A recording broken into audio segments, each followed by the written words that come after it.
其他题你都懂。28你会吗？28待会儿给我讲一下吧。我跟答案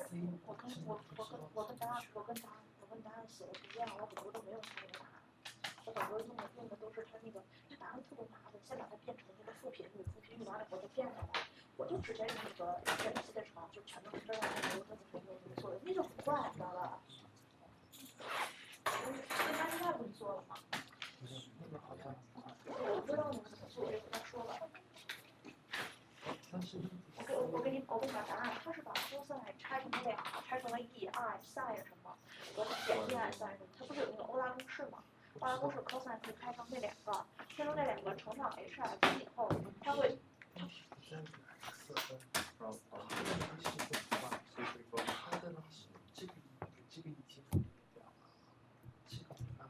对，我当时就是2个人就撑不起来，对，因为我当时讲，因为4加上这个常数没有办法进行复列变换，它复列变换后边加了一个什么派了，对吧？我这个就不能变化，对，我给你看答案，我不答案。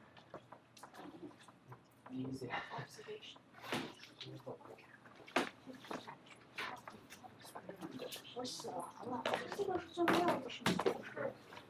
最后是全都要写完上去，然后跟这个 MATLAB 一起打包成一个自然系文件嘛。直接发 PDF。发 PDF 是吗？不是，他那个要求你不带文件啊，就是那个 MATLAB 要让 M-file 文件，要 code。我这已经写完了。没有啊，code。这个是吗？21、22、23，怎么了？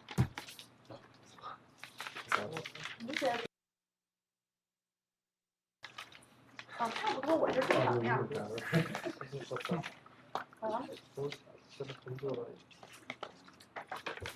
什么意思？你说我这个不是多还是少啊？你说我这是多还是少啊？对。是吗？我看你怎么写的。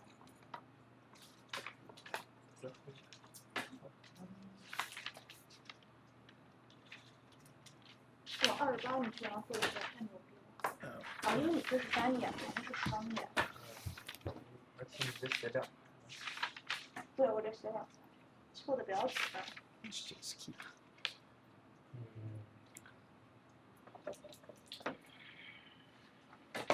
Let's see how long I do this before they come and rescue me. You just write out my own. Whoops. They're like, he's almost got it. I'm going to set this up for the next professor this way as a April Fool's treat. Alright, let's go ahead and get started with lecture 4 and try to first recap because we covered a lot of theory without very many examples last time, if I recall. And so let's kind of recap the basic elements and then do some examples so we can kind of get our ideas fixed on what the relevance is, or at least how do you apply this theory. So one of the first elements was, the Z transform. Why do we use it? Well, one of the advantages of using a Z transform was the fact that it converges for a larger class of signal. So it's a little more available. We'll just say larger class of signals. And just sort of a larger number, I guess, or I'd say a greater variety of signals. And we tried to show that a little bit yesterday with the fact that the Z has that R factor, which is the amplitude, which can be used to force things down, right, to make things converge. And I think yesterday we broke up any Z transform into a region of convergence that either was larger than some R or smaller. And if I had my blue sheets, I'd throw them back up there. And ask Anisha, do you have those blue sheets? All right, we'll throw those back up there just to jog your memory because we've all slept since then. Also, there was a connection, right, between the Z transform and the Fourier transform, and we'll talk a little bit about that today, and hopefully it'll be more clear. Thank you very much.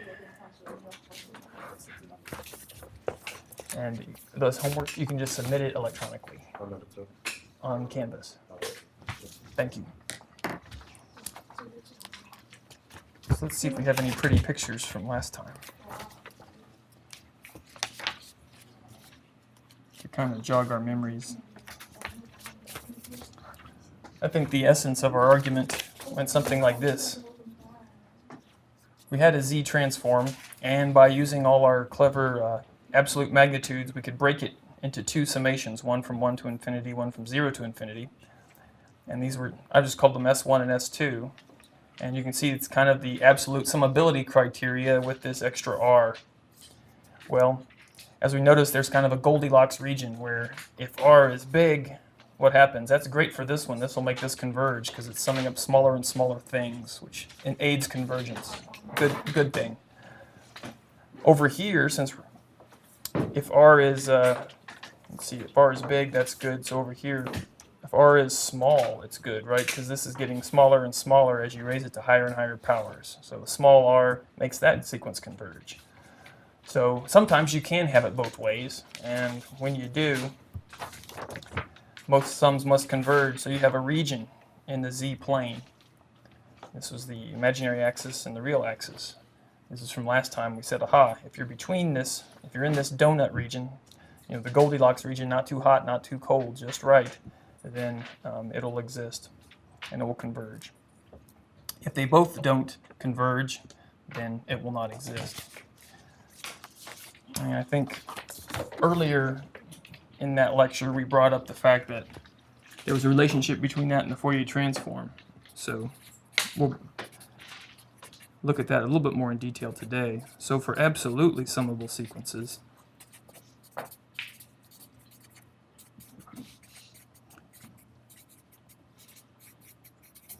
key being absolutely summable, then the Fourier transform is the Z transform.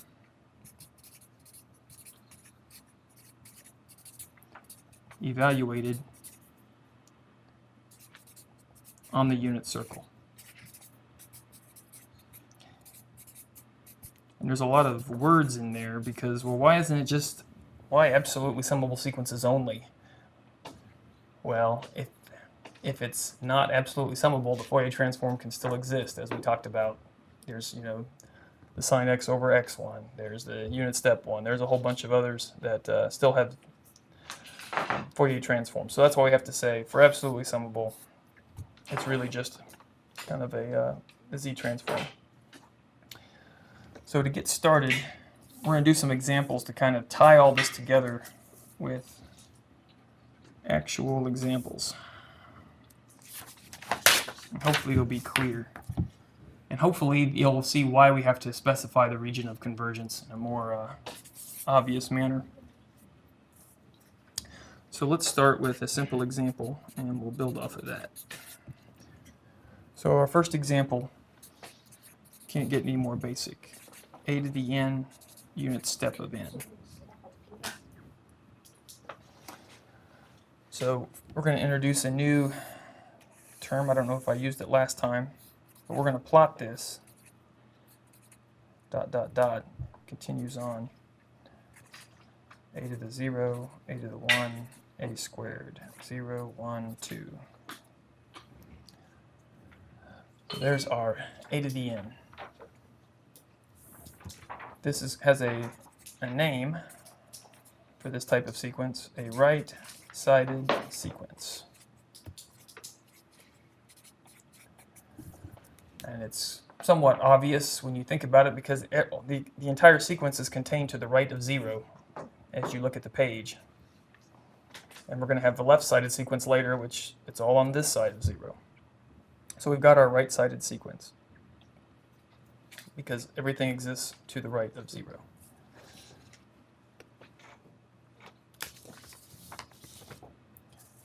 So let's take our obvious first step, take the Z transform, see what happens. So what we've got, a to the n, u of n.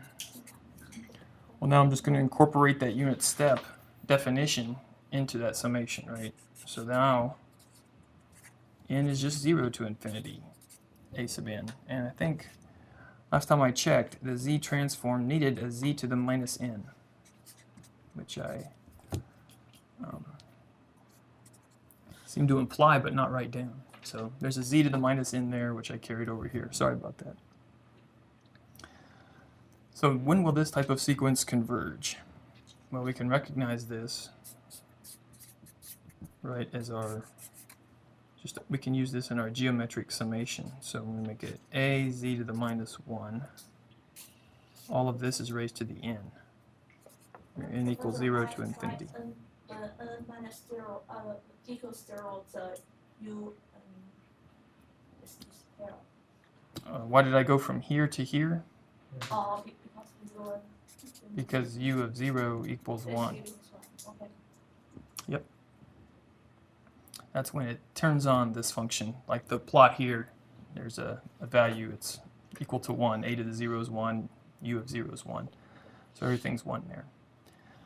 So if this is just your standard geometric sequence that you've seen before, when will that converge? Well, the magnitude of that whole thing has to be less than 1, right? That's fairly obvious, or this expression will just continue to grow without bound. So we can go back to our favorite trick. Okay, when AZ inverse is less than 1, I know that sequence will not explode. But I also know from watching all these absolute, from sitting through absolute summability lectures 2 times now, that also implies, right, that I could break these apart. And that would certainly be less than 1. So you can kind of move the a to the, I guess you can rearrange this slightly and say, well, that means Z has to be greater than a. So x of z converges, right? How did you get that assumption that Z is greater? Now this one right here? Yeah. Well, the magnitude of Z inverse, or I guess Z inverse magnitude times A magnitude has to be less than 1. So Z better be greater than, magnitude of Z has to be greater than magnitude of A. That's how it works out. Maybe I could do a little more rigorous proof by changing, by going back to Z, making it R e to the minus j omega, and then make this magnitude R and magnitude that, or multiply magnitude of Z in both sides. But yeah, either way, it's it seems like you're playing a little fast and loose with complex numbers there, doesn't it? Yeah, I'll have to look at that and see if there's a more intuitive way, because yeah, that doesn't seem as intuitive as it should be.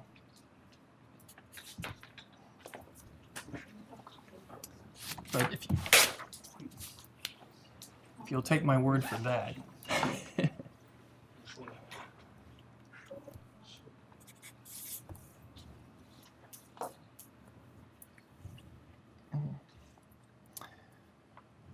So it converges if this is the case, and so we're going to say Z greater than A is the region of convergence.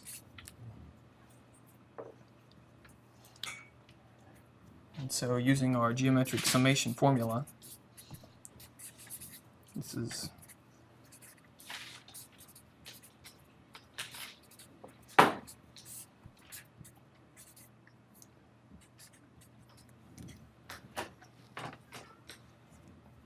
this, and we always have to specify the region of convergence. So we've got that, and hopefully it's kind of intuitive that for this case, it was something you already knew. You already know when geometric series converges. So that's very familiar, I hope. And so seeing this weird rock thing over here, well, of course this has to be the case, or the geometric series wouldn't converge. And it just so happens the Z transform won't, And so I hope that kind of helps put it all together. So if we were going to plot the region of convergence, we have A, real part of Z, and imaginary part of Z. Z greater than A, just shade all this stuff.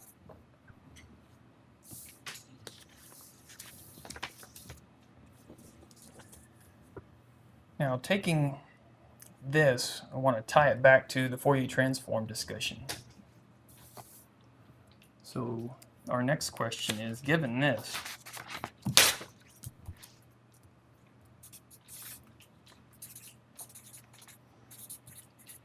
when does x of ej omega exist? Well, we're just going to cheat and jump right to table 2.3 in the interest of time and look it up and see if it's there, and indeed it is. And it says, yes, if x of n is a to the n u of n, the Fourier transform pair is 1 over 1 minus e to the minus j omega, and I left out an a. Right. Put the a there. But if you look carefully at the table, that's not all it says. There's some fine print regarding a, comma, a had better be less than 1.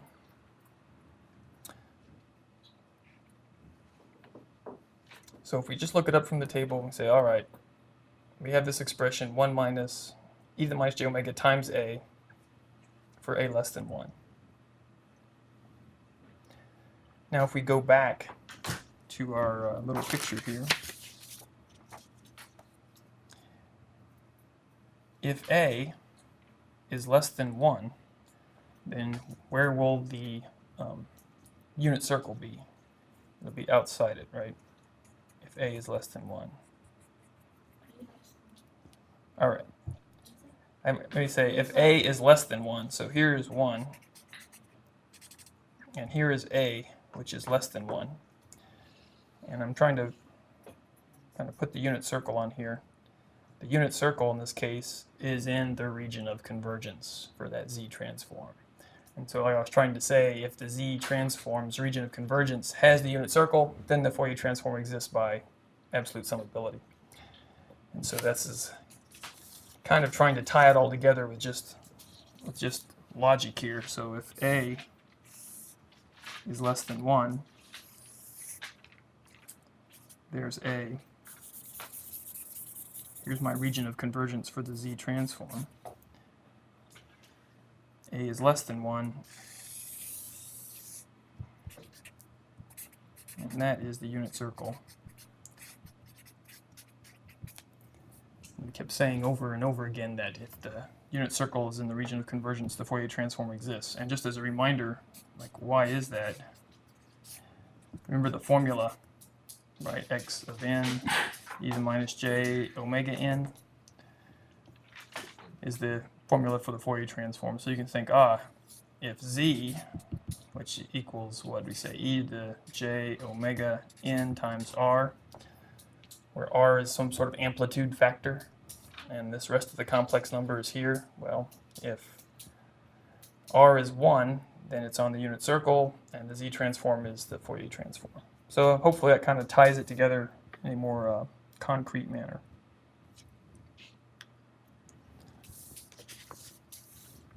I think now I wanted to... So that's why a is less than 1 can be the convergence. For this example here, or Yeah. for... Yeah, this example, why a, the magnitude a is less than 1 can be the convergence. Okay, let's answer that question.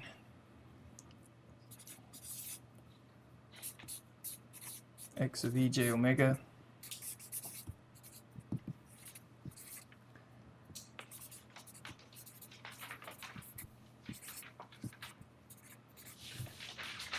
and there's our x of n.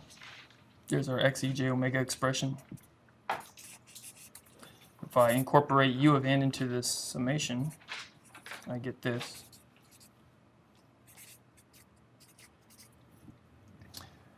Hopefully it's clear that if a is larger than 1, then this is going to explode as n goes to infinity, right? So it won't converge.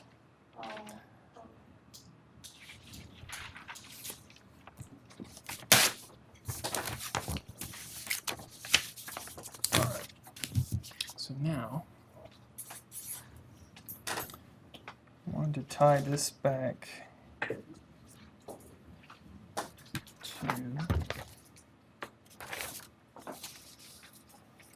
right. Okay, so the most informative Z transforms are usually these closed loop expressions, which can be written as a ratio of 2 polynomials.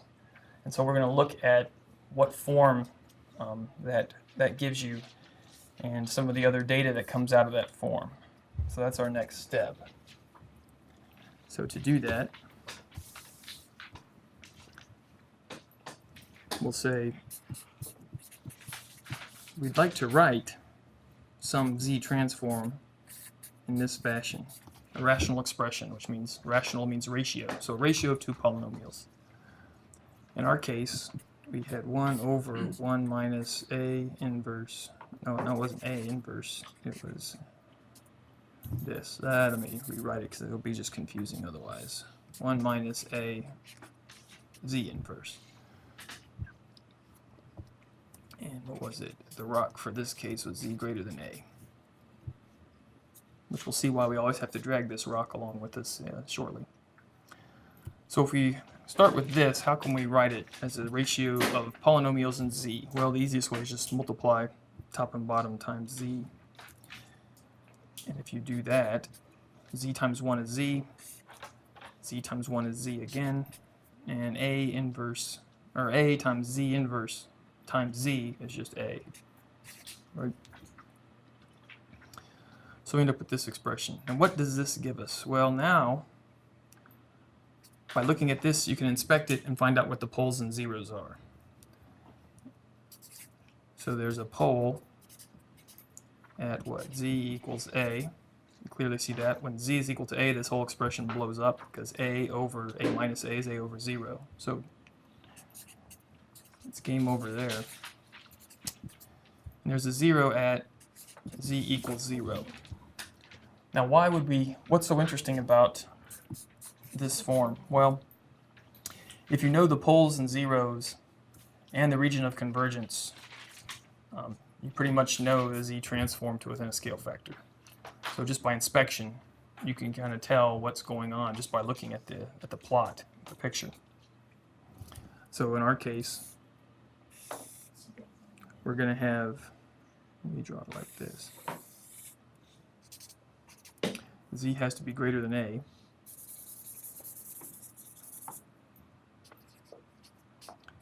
Real part of Z, imaginary part of Z. We have a pole at Z equals A, so we'll denote that with an X for the pole, and a 0 at Z equals 0. So we'll just put a little circle there. So X is your pole, and 0 is your 0. Like I said, the utility of this plot is you immediately can tell, I guess once you've had sufficient practice of pretty much you can write down the polynomial expression within a scale factor of X of Z.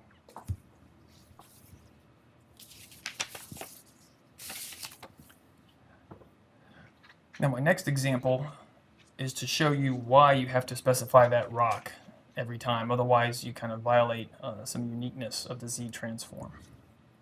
So that's the takeaway. You can't drop the rock. And here's this example will hopefully show you. The first thing I want to do is save our previous example because we're going to do some compare and contrast. All right. So the next example is we're going to tangle with a left-sided sequence.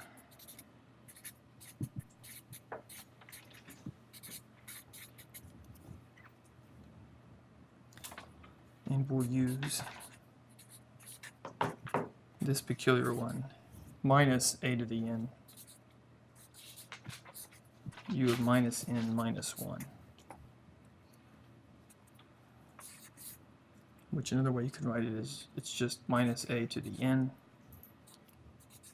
when n is less than or equal to negative 1, right? Because if you plug in n equal negative 1, negative and negative is a positive. So it's 1 minus 1, which is 0.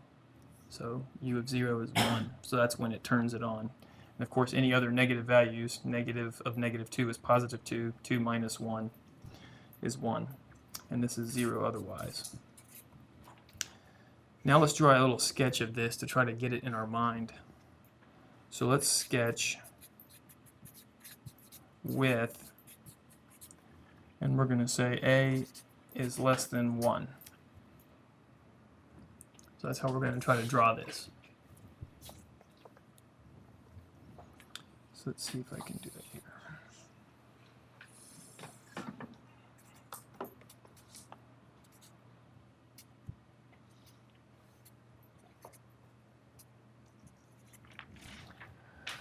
So there's my axis, and when n is negative 1, it's going to be minus a to the negative 1.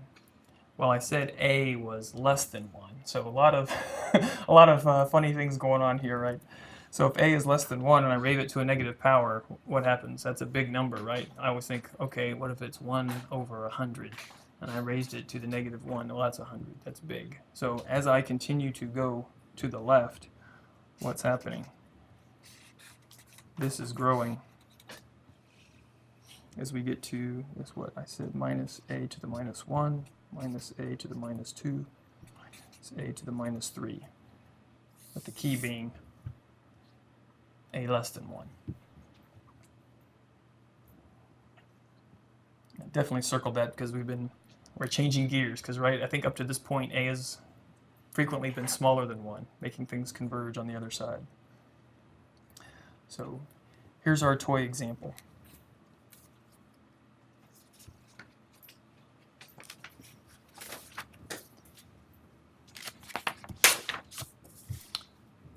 So with that, oh, and of course, did I say that on here? This is a left-sided sequence. Everything is to the left. All the actions over there, left-sided sequence. Because we're going to use that as a vocabulary word here. So first off, let's apply our handy z transform formula, right? And that's z to the minus n. Well, x of n kind of has this peculiar form. So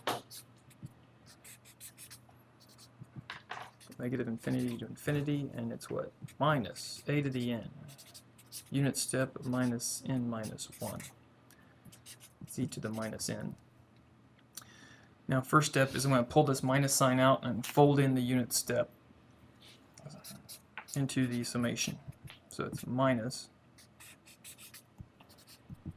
and is going from what? Minus 1 to minus infinity. And if we do that, we end up with a to the n, z to the minus n. I think the next step, to make it easier, let's change our r. Let r equal negative n.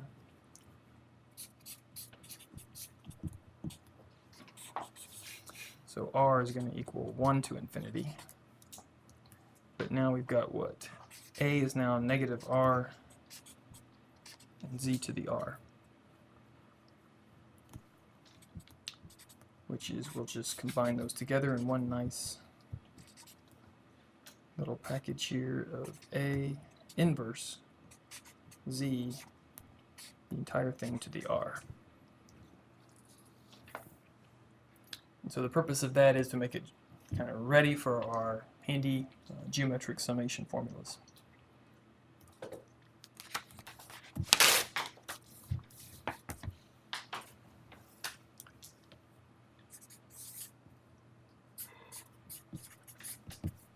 So if we look at that, and you probably recall our formulas, it's going to be what? Minus a inverse z That minus is from that minus is this minus all over 1 minus all that, right? A inverse Z. And I think everybody's familiar with those geometric formulas, right? Nope. Everybody's familiar with that? Good. Just want to make sure because I don't want to lose anybody on how did you go from here to here. So now we want to get everything in terms of those P of Z over Q of Z, a rational representation, a ratio of two polynomials. So I'm going to multiply top and bottom times minus A. So if I do that, first of all, let's kind of even this up. So minus A times minus 1 over A is just 1, right? That would be minus A. Minus A times 1 over minus A is just 1, so you get plus Z. And when we apply this formula, this whole thing has to be less than 1, right? So that means Z had better be Z over A, and this needs to be less than 1. Z better be less than A. Is that right? Yes. Just working it out. So we've got this far. So now let's look at the pole 0 plot for this particular one. Z is less than A, so we've got our circle at A. Z must be less than that, so that fills in here. We have a 0 at Z equals 0, and we have a pole at Z equals A. So very similar to what we had before.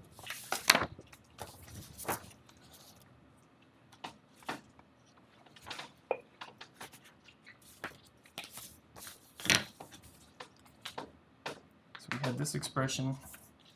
Last time we had a pole at A, a 0 at 0. Of course, Z was greater than A in that one. Z is less than A in this one. And you can see the region is different. Why is this example that Z is less than A? Because if it isn't, then we cannot make this summation converge here. When we use that geometric summation formula, it all relies on that this thing in parentheses must be less than 1. Otherwise, well, you can go through it yourself, but you'll end up with I think a funny example. You'll end up with like the sum equals maybe a negative number if you've ever tried it. And you're like, how come this sum of positive numbers sums to a negative number? I think it works out that way. I haven't done it in a while, but it's amusing if it doesn't work. So we've got that step. So now we're going to look at the absolute summability of this sequence and how it all relates to the other one. So, first question. Is x of n, which equals what? Minus a to the n u of minus n minus 1, is that absolutely summable?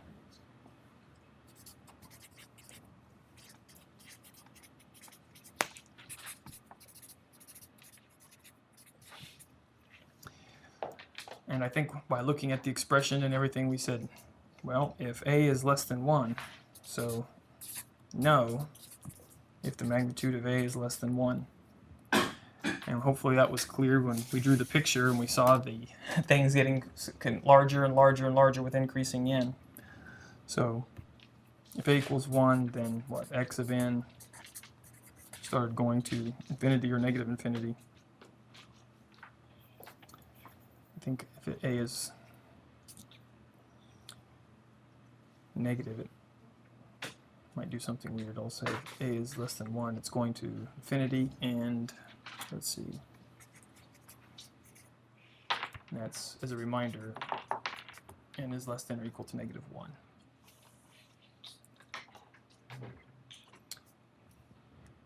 So, given that, we'd immediately think, well, if that's the case, Fourier transform does not exist, right? At least it doesn't exist by the absolute summability criterion.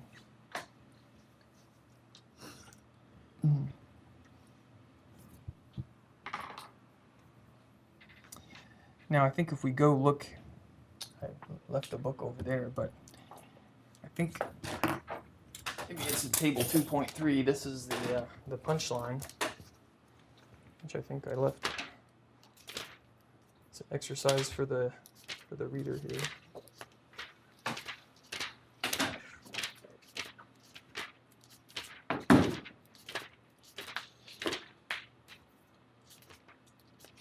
Let's see. And table. Did they do that one in table 2.3? No, I was hoping they did. That would have made my argument a little bit nicer. But if we do the Fourier transform of x of n, which in our case is minus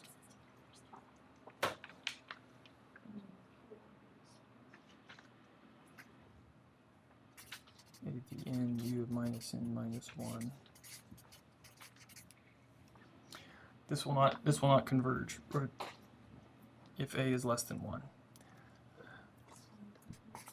If a is greater than 1,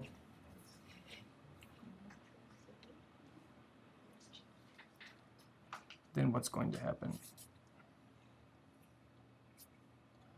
Then, as this is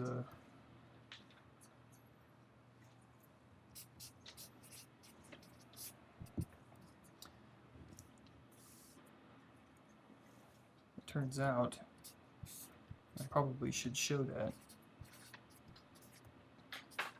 it does in fact converge if a is greater than 1. And let's see, obviously if a is greater than 1, you'd think, oh, it can't converge as n goes to higher and higher powers of n, 3, 4, 5, 6. Well, it never gets there, right? Because this u of minus n minus 1 kills everything to the right. So it's only to the left. And so as these powers of n get smaller and smaller, negative 1, 2, 3, 4, and etc., if a is large or greater than 1, then this gets smaller and smaller. So it turns out this converges. Now I'm not necessarily going to show it right here. I just wanted to kind of motivate it. Yes. Move a little bit. Oh, sorry about that. Right. Kind of asserting this without proof so we can move along. But if you look this up, this is the formula. And I wanted to motivate it intuitively by high powers of n as n goes 0 or 1, 2, 3, etc. Never happen because this u of minus n minus 1 keeps all the action to the left side. And if you go look at the left side, well, if a is greater than 1 but n is always a negative power, then it's the reciprocal of a. So if a gets large, who cares? It's going to go to 0. It's going to get smaller and smaller. So hopefully intuitively you can kind of see, yeah, the Fourier transform will exist for that case. So let's just sort of sum up and compare and contrast what we've got. So we have u of n, a of n, and that had the Fourier transform.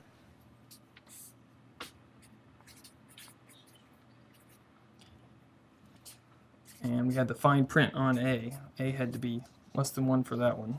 Then we had our peculiar problem here, minus n minus 1, a to the plus n. Both those are plus. And the Fourier transform there was 1 minus a e to the minus j omega. But this time, a had to be greater than 1. And kind of the purpose here is to show you that yes, the Fourier transform is still unique. It's not like two different functions gave you the same number or gave you the same value or the same function, because that would kind of violate the uniqueness of the Fourier transform. If you had all these functions mapping to one number, that would be a bad thing. But it's this fine print on a which saves the day. So these functions are really different only because of the fine print on a. So they look superficially the same here, but you've got to keep it up there. Likewise, what does that mean for our z transforms?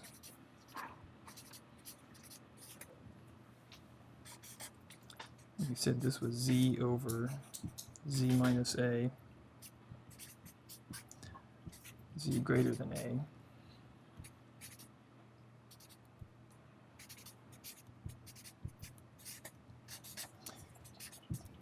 Of course, it's the same.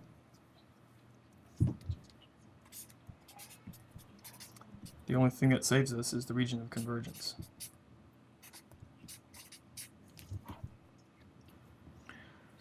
So hopefully this kind of shows you those sequences are about as different as you can imagine when you plot them out and look at them. But they have the same polynomial expression for z and for the Fourier transform. The only thing that saves it are these regions of convergence. So you can't drop those.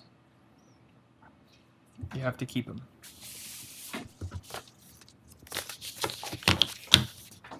It's not just a something we do to slow students down. It literally makes the difference. Otherwise, everything can map to one function. You don't really know what you mean. You don't know. I guess what it comes down to is you don't know the difference between these two functions there if you don't have this information. You really, and those are pretty different functions.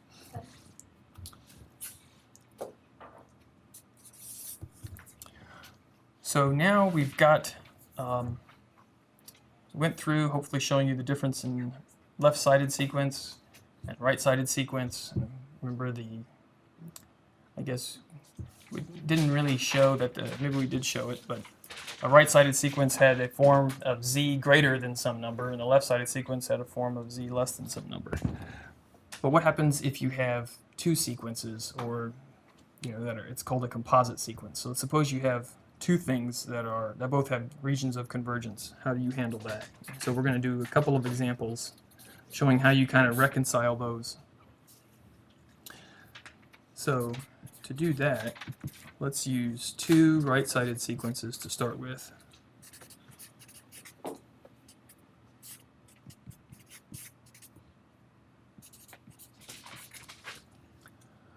So x of n is this composite sequence. And you can see it's right-sided because it has these unit step functions.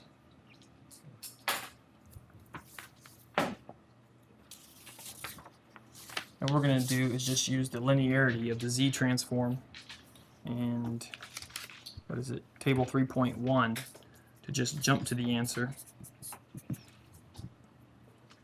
which is of the form 1 minus 1/2 z inverse plus 1 over 1 minus a negative 1/3, so that's plus 1/3 z inverse.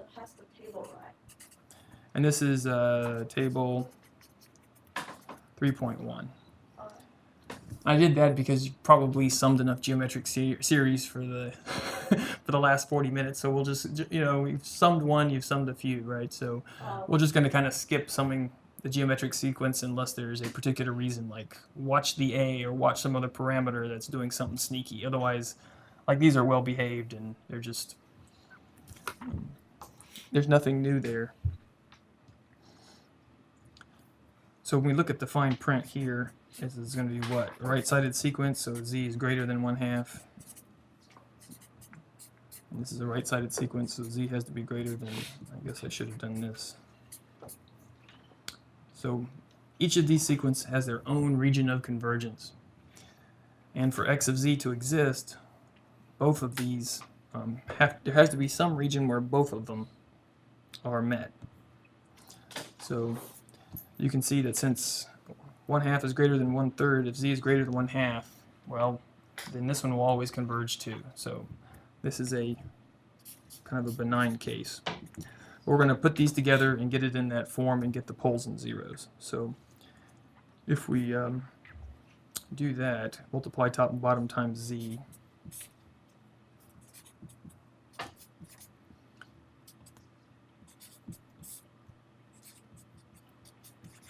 And I always do that because what inevitably happens is you forget a 0 on some of these things, because we'll go back and look at one of our favorites,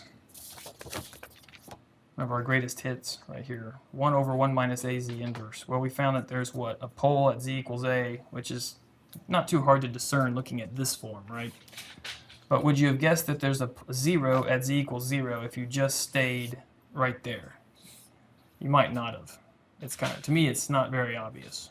So in order to protect yourself from forgetting a 0, always multiply top and bottom times z. So now all the hidden zeros come out. So we've got this expression. So now we're just going to do a little bit of algebra in this problem to kind of combine things together, right? Z times z plus 1/3 plus z times z minus a half all over z plus 1/3. And for this one, we're saying z has to be greater than 1/2. For the reasons I said before, where the 1/2 is greater than 1/3, so we have to do this to make both sides of it converge. So there we are. Alright, so let's do a little bit of simplification. I think I will kind of say we're going to do some algebra and end up with this expression. 2z z minus 1/12 all over z minus 1/2 and z plus 1/3.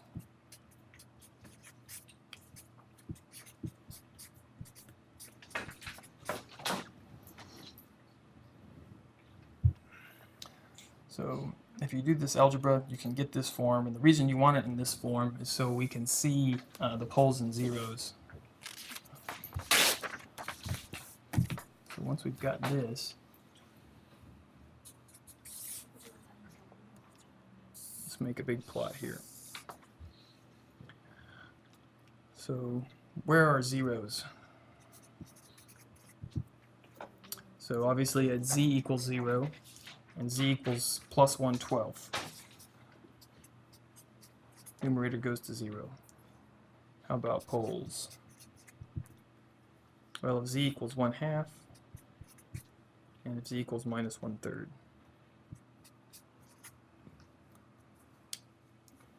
So once we've written those down, we can start sketching. So first thing, region of convergence. Z must be greater than 1/2. So I'm going to do that first.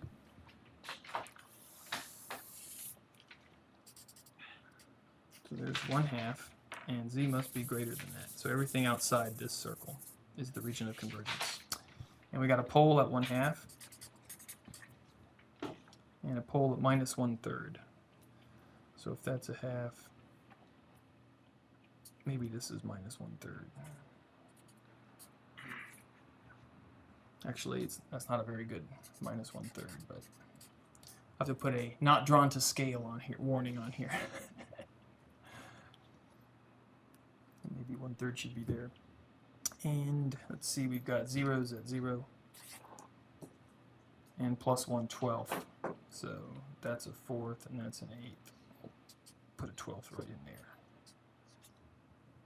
And it's not a pole, it's a 0. How about that?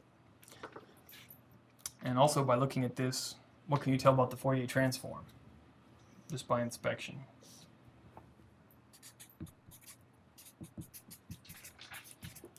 Fourier transform exists because if we drew a dot dot dot unit circle out here somewhere, the unit circle is inside the region of convergence. So Fourier transform exists for that.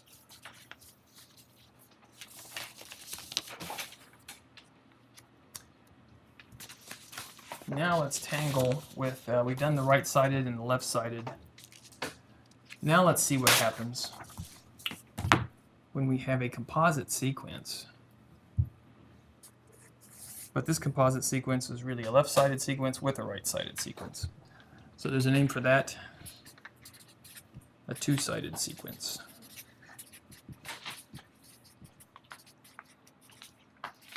Two-sided sequence. And for our toy example, we'll kind of reuse a little bit of our work from the last example.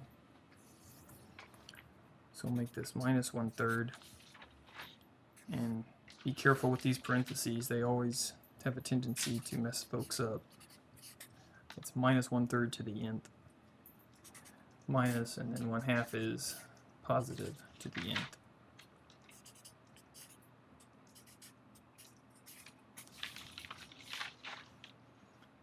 So we'll apply the linearity of the Z transform and table 3.1 to just write down our answers.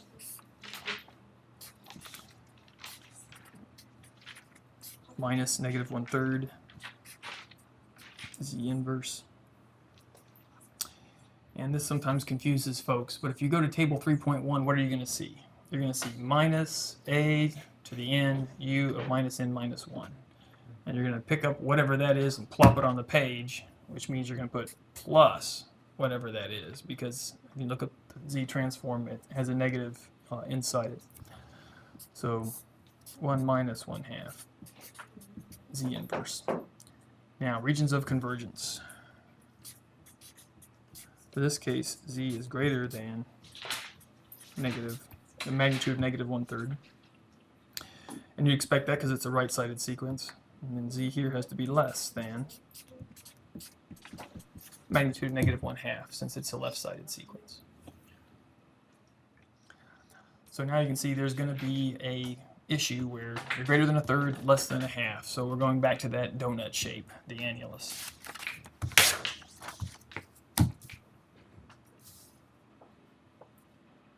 So with those, let's multiply top and bottom times Z again to keep ourselves out of hot water here. That'd be what, plus 1/3. Multiply top and bottom. That one times Z, and we get what, Z minus 1/2.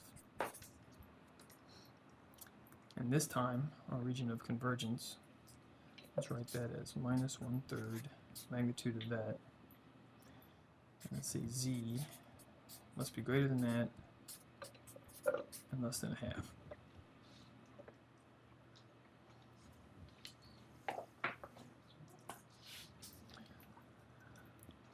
So here we're going to do some algebra, ... You can simplify this to be 2Z Z minus 1/12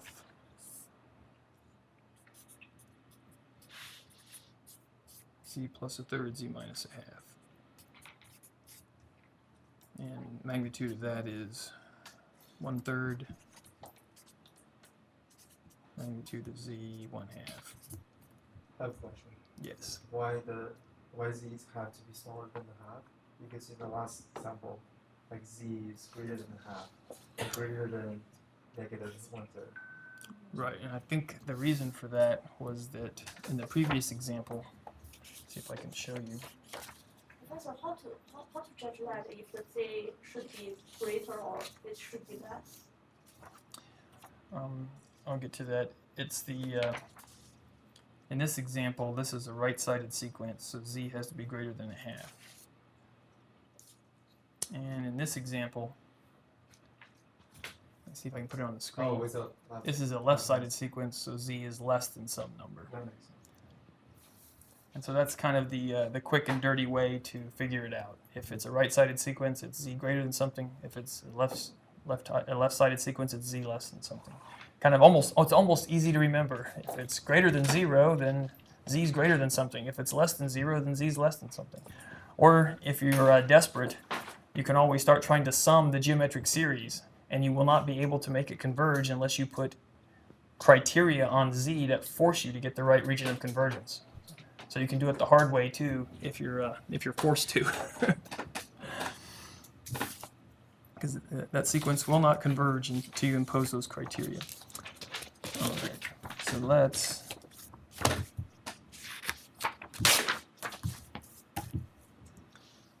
given that,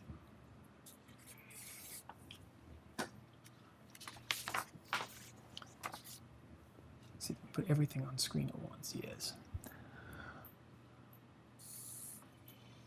So now let's look at the poles and zeros. So in this case, poles are at minus 1/3, and z equals minus 1/3, that's 0, and z equals a half, right? Plus a half. And zeros at z equals 0, and z equal 1/12. I'll see if I can make a more to scale drawing this time. So, let's see, let's start with a half, right? We've got a half. That'd be a fourth, so maybe this will be a third. I think I got it to scale, it's just an ugly circle. So we've got the real part of z and imaginary part of z. And we got a pole at 1/2. And what? A pole at minus 1/3. So take care of the negative signs, and then 0's at 0 and 1/12 again. And I'll mess that up again too, just to be consistent. So 2 zeros, 0 and 1/12. And we have to fill this in because this is the region of convergence.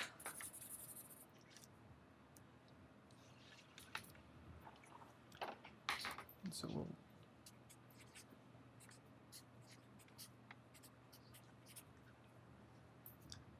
so now in this case, we've got our zeros, we've got our poles, we've got our region of convergence.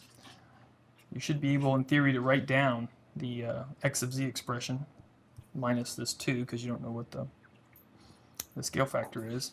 But what can you say about the Fourier transform in this case? So it exists in the Well, it would exist if the unit circle is part of this region of convergence, right? And so, but if we look at the unit circle, it's not in the region of convergence because the region of convergence is only between z is minus 1/3 and plus a half, or between 1/3 and a half. So, in this case, Fourier transform at least does not exist. Certainly doesn't exist by the absolute summability. Yes. I have a question about the zeros and the poles. What is the benefit of finding that? What's the way I was finding them? I mean, what is the benefit of Oh, what do we gain? mainly you can look at it and kind of tell what the x of z function is. You can just write it down, right? Because if I looked at this, if I didn't have that, and all I had was this, what could I say about x of z? If I had this pole 0 plot, I could say everything about it except by a scale factor. Because I could say, oh, there's a pole at z equals a half. So I can do this and say z minus a half. And then I'd look at this and say there's a pole at minus 1/3. So I'd say z plus a third. Then I'd look at this and say there's a 0 at z equals 0 and a 0 at z equal 1/12. And just by looking at that, I can pretty much recreate the original x of z minus the scale factor. So in some sense, it allows you just by inspection to understand what's going on. Professor, could you please explain that why Fourier transform does not exist? Right. So if we agree that this is the region of convergence, and we also agree that, let's start with x of ej omega is x of n e to the minus j omega n, and x of z is x of n z to the minus n, and z is a continuous complex variable, r e to the j omega. Then what happens if the magnitude of z is 1, or r is 1? Then x of z, where z equals z to the j omega, is what? It's just that Fourier transform, right? And it just works out that way because it's kind of brute force arithmetic. If r is 1, then that r goes away, right? And so you just e to the minus j omega. So you can think of it as the z transform, if you evaluate the z transform on the unit circle, which is the place where r equals 1, then yea, verily, that's just evaluating the Fourier transform.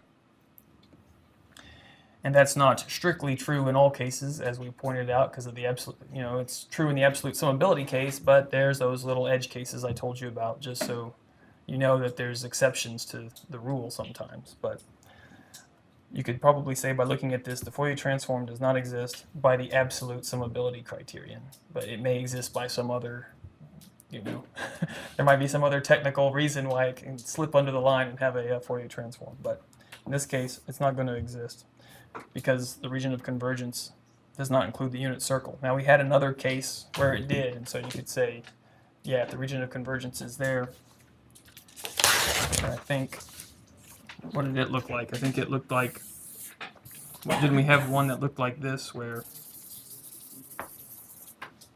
this was A, and the region of convergence was Z greater than A? And if we had the unit circle right here, then you could say yes, Fourier transform exists.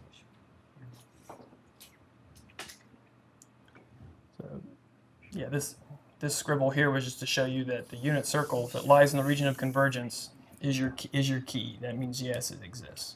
This was one of our examples that we did previously. I can't dig up the slide now because I've jumbled them all up. But I think now we're going to do one more example of a finite length sequence, and then we're going to try to summarize all these into some bullet points of kind of what we've trying to put it all together in terms of left-sided sequences, right-sided sequences, when the Fourier transform exists, and all of it together in one big sum up. So our last case, finite length sequences.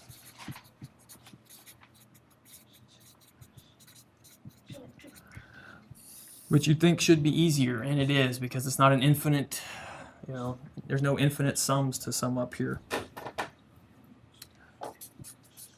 So now we're going to have some x of z expression, and x of n is finite, which means it does not go from negative infinity to infinity. It only exists where n equals n1 to n2.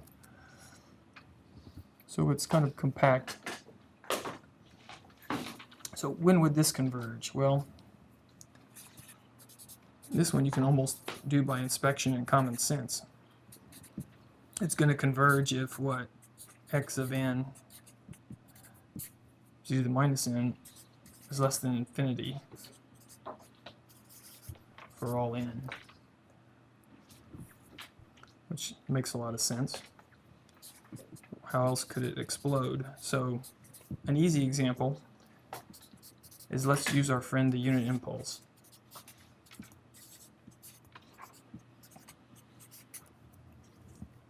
So we've got this sequence,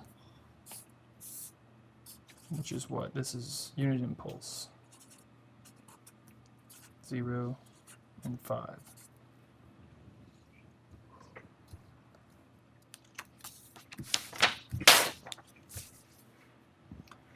So if we use that, how does this come out? Well, luckily,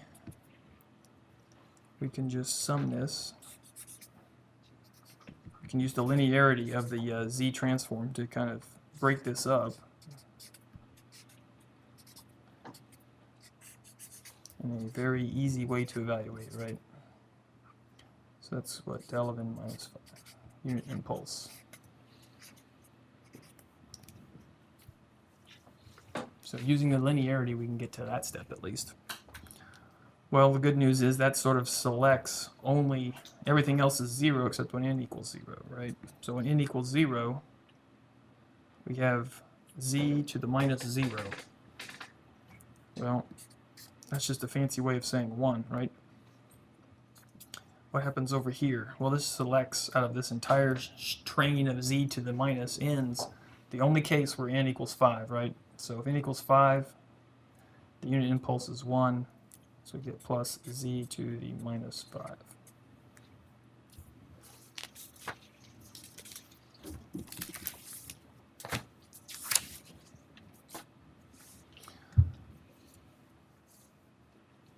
All right, so now let's multiply the top and bottom of this equation by z to the fifth, right? Z to the fifth times the top, and z to the fifth times the bottom. There is no bottom. So z to the fifth plus 1 all over z to the fifth. All right, now it's easier to find out, or it's pretty straightforward now to find out where's the region of convergence. All right, when is this thing going to explode? Well, if z equals 0, it's going to explode. So the region of convergence is magnitude of z greater than 0. And you can tell it has zeros here, which we're going to get to in a minute. But a pole at z equals 0.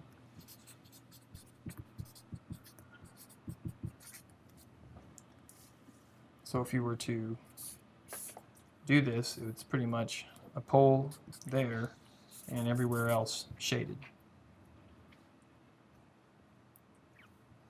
And we haven't put in the zeros yet, which we're going to get to next.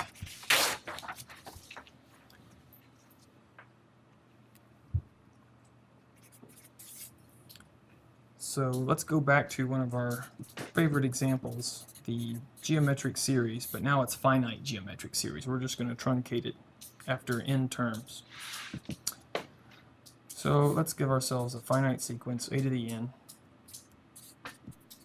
and we have n terms.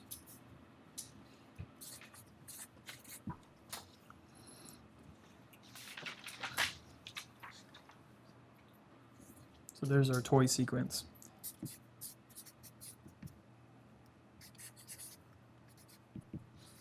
Minus infinity to infinity. This time we have what, a to the n, z to the minus n, but it only exists in that range. So we can rewrite it as n equals 0 to infinity, a, and let's do it this way, let's make it a z inverse to the n. You see, it's just setting it up for the geometric summing formula.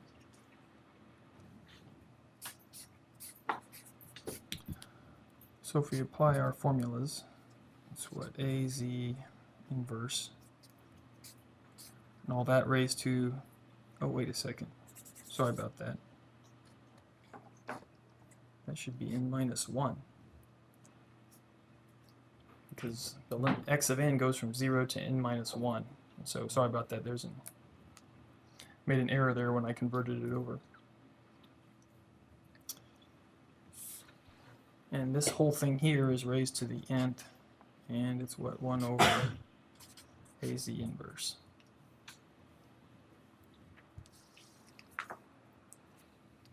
And so this part is just by the geometric summation formula. Of course, now to figure out poles and zeros, got to get a nice expression, so multiply the top and bottom by z to the n.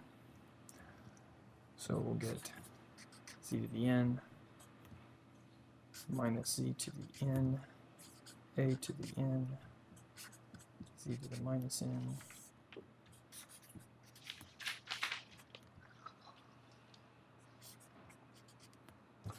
a z inverse, which is just what? Z to the n, you can subtract those, that's minus a to the n. And this might be most compactly written as what? Z to the n minus 1. So we'll have a z left here. Z to the n times z to the minus 1 is just going to be z to the capital N minus 1. We'll factor that out, leaves us with a nice a there. And now we've got an expression. We can look at the poles and zeros in the rock.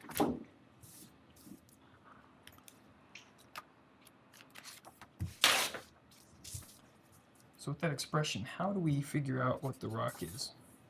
Well, sometimes the easiest way is just go right back to the definition. So the rock is all z, the colon that means such that if we sum this over its range, which is n equals 0 to n minus 1,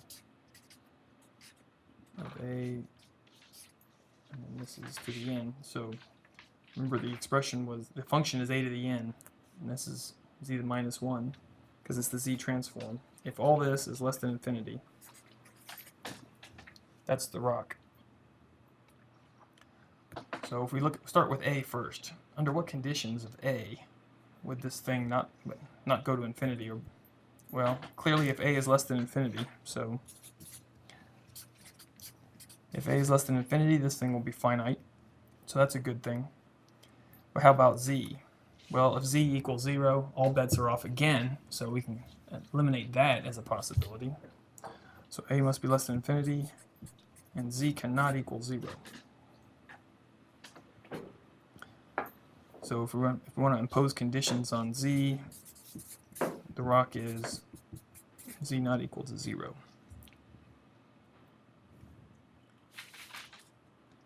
So I guess for our next thing is, how do we find the zeros for this function? So as an example, let's let n equal 8. This is an example. We're doing that so we can actually have something to put our hands on. So now we've got what? Z to the 8th minus a to the 8th all over z to the 7th z minus a. This is to find poles and zeros, just as an example.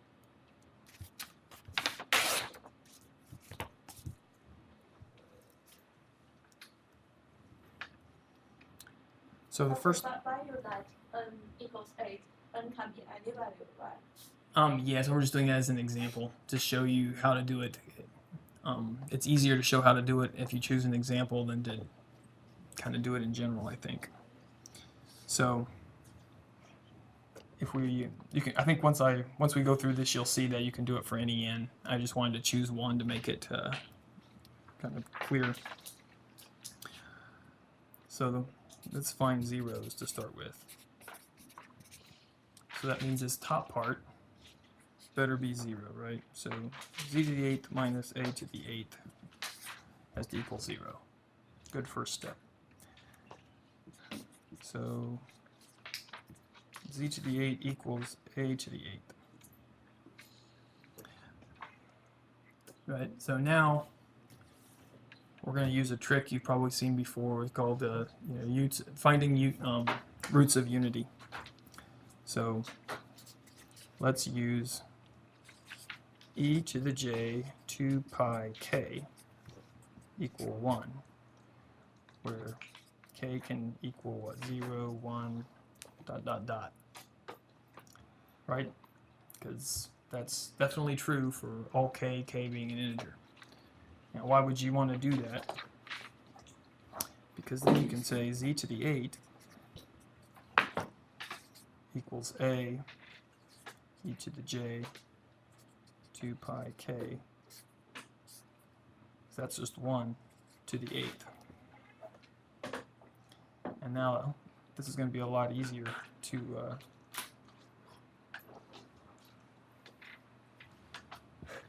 well, I outsmarted myself, didn't I? I wanted to multiply that side times 1, and instead I raised it to the power. Hopefully now you can see why you'd e to the j 2 pi k. Tried to make it clear. That's better. So how about I multiply it times 1 on both sides? 1 over here and 1 over there. Right? So if we take the 8th root, then what's going to happen? We'll get a. We take the 8th root of this, you get what? E to the j 2 pi k over 8. Maybe I'll write it down with a little less messy marks. E to the j 2 pi k divided by 8. Because that's how you take the 8th root of this e to the j 2 pi k. I just rewrote it here because it was all my scratch marks. Well, notice I didn't really put a limit up here. I just said 0, 1, all the numbers, all the integers. But there's a curious thing that you can see now, right? If I go 0, 1, 2, 3, k can keep going, but what happens when k gets to 8? It's 1. It's just 1 again. You're just wrapping back around. So let's just stop there right before we get to 8. So 5, 6, 7, and stop. Because if k equals 0, e to the 0 is 1.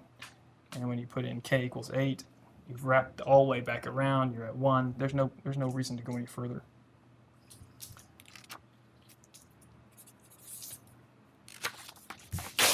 So what does that mean? Well, it means we found 8 zeros, right?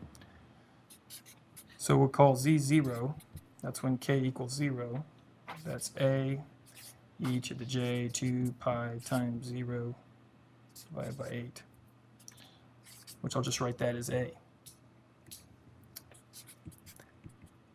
And z1 is e to the j 2 pi. K is 1 divided by 8. Which there isn't really a, I guess I could divide by 2 and make it e to the j pi over 4, but that's not of interest here, because we're just trying to see the pattern, right? A e to the j 2 pi times 2 over 8. And hopefully it's clear now. We'll get j 2 pi times 7 over 8. So we got 8 zeros, z0 through z7.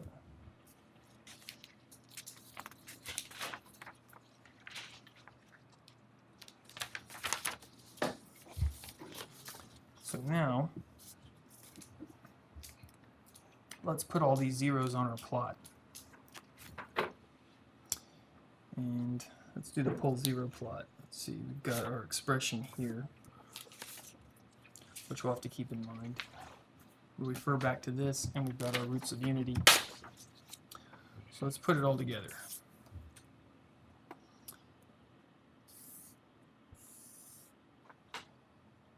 And let's see.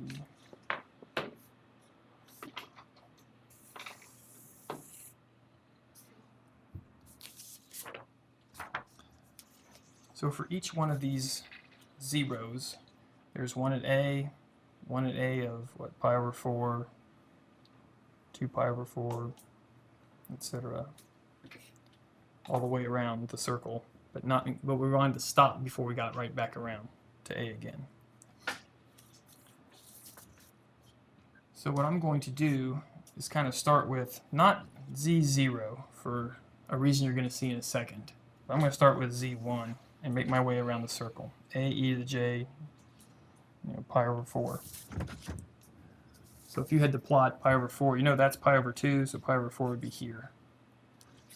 1, 2, 3, 4, 5, 6, 7. And this is at a. Right, because each one of these is a. Now, why didn't I put that one there? Well, I have a 0 there, but I also have a pole there. So typically, if you have 0 there and a pole there, they cancel and you don't plot them. So usually I make a note and say 0 at z equals a cancels. I'll just write that as CANX, means cancels. Pole at z equals a. So you had pole 0 cancellation there. So that one didn't show up. And if we go back to our expression, well, we have the case where z to the 7th is in the denominator. So we got a 7th order pole right there.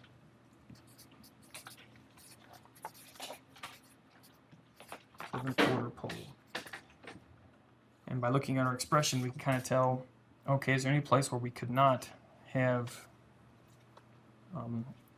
the region of or not have x of z converge? Well, if z equals 0, this whole thing is going to blow up. So the region of convergence is z not equal to 0. So you could shade this whole plot.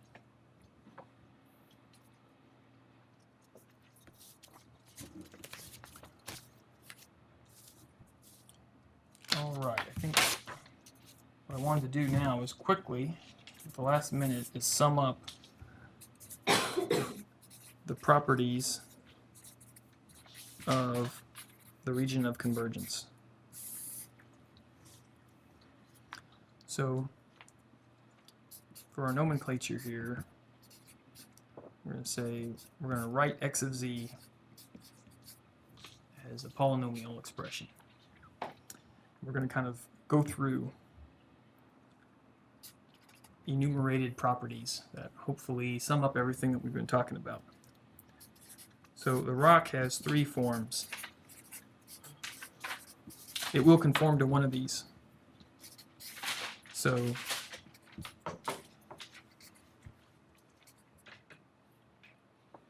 and this is what for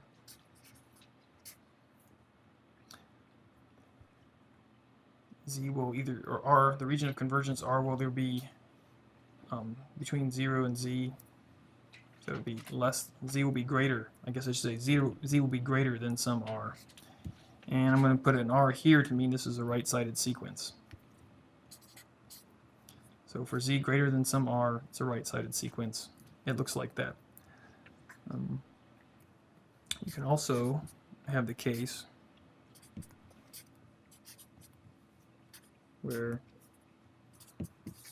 you have something like this, and this is just saying z is less than something, where this z sub l, the l is implying that it's a left-sided sequence. And do I want to make that a z sub l? Maybe let's make that r sub l, to make it kind of the same as above. It's just some value, the magnitude of, and the r is a reminder of the right L left-sided.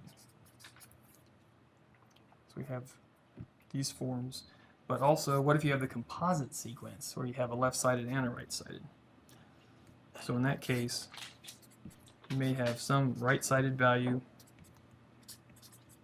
z is greater, and then of course this left-sided one less than infinity. So then that's where you get the donut. So this is sort of the donut case here at C, and A and B are the inside a circle or outside a circle.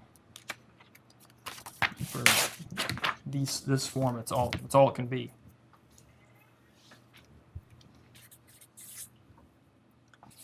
Second thing, the Fourier transform converges. I think this is an if and only if. Or converges absolutely. If we're going to be that technical, I have to say absolutely, if and only if rock includes unit circle. And that goes back to the question that was asked before, and I kept drawing the unit circle inside or outside a rock. And third, the rock cannot contain any poles.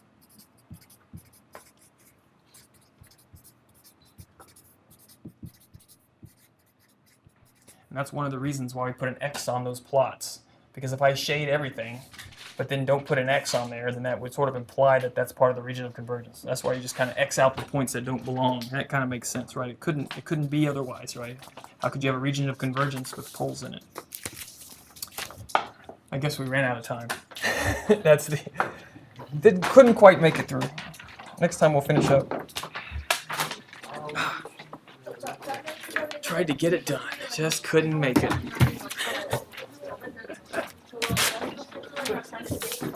Wanted to finish up. I think there's a little bit